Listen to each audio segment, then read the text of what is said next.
ఈ చేపల పులుసు ప్లేస్‌లో బిర్యానీ ఉన్నా సరే, ఆలోచించకుండా లేట్ అవుతుందని చెప్పేసి బయట ఎక్కడైనా రెస్టారెంట్‌లో ఫుడ్ తినేసేవాళ్ళం యాక్చువల్‌గా. ఏం జరిగిందంటే ఈరోజు డానియల్‌కి సండే సెలవని చెప్పి బయటికి వెళ్ళే పనుందనమాట కొంచెం. అందుకని మార్నింగే బ్రేక్‌ఫాస్ట్ చేసేసి, అప్పుడే లంచ్‌కి చేపల పులుసు కూడా ప్రిపేర్ చేశాను. ఆఫ్టర్‌నూన్ వచ్చి రైస్ పెట్టేసుకొని ఫాస్ట్‌గా తినేయొచ్చు అని చెప్పి. వెళ్ళే దారిలో హెవీ ట్రాఫిక్ ఉండడం వల్ల లేట్ అయిపోయింది. ఈవినింగ్ 6 అయిపోయిందనమాట. ఇంకా బయట ఏమైనా రెస్టారెంట్‌కెళ్ళి ఫుడ్ తిందాము అంటే ఇంట్లో చేపల పులుసు ఉంది. అది మిస్ అయిపోతామని చెప్పేసి ఇంక అసలెక్కడికి వెళ్ళకుండా ఆకలిని కంట్రోల్ చేసుకొని ఇంటికొచ్చాక చేపల పులుసుతోనే తిన్నామనమాట ఇద్దరం. మా ఇద్దరికి చేపల పులుసు అంటే అంత ఇష్టమనమాట.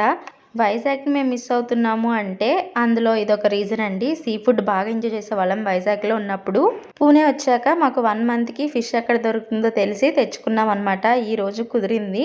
ఇన్ని రోజులు ఏంటంటే ఎక్కడ దొరుకుతాయి, ఎక్కడ ఫ్రెష్ ఫిష్ దొరుకుతాయి అని చెప్పేసి మాకు తెలియలేదండి. కొత్తగా వచ్చాం కదా! మీరు ఏ ఫుడ్ కోసం ఇంతలా వెయిట్ చేశారో ఒకసారి కామెంట్ చేసేయండి నాకు. వీడియో ఎలా అనిపించింది? నచ్చితే లైక్ చేసి సబ్స్క్రైబ్ చేసుకోవడం మాత్రం మర్చిపోవద్దు. See you all in next video. Until then, bye bye.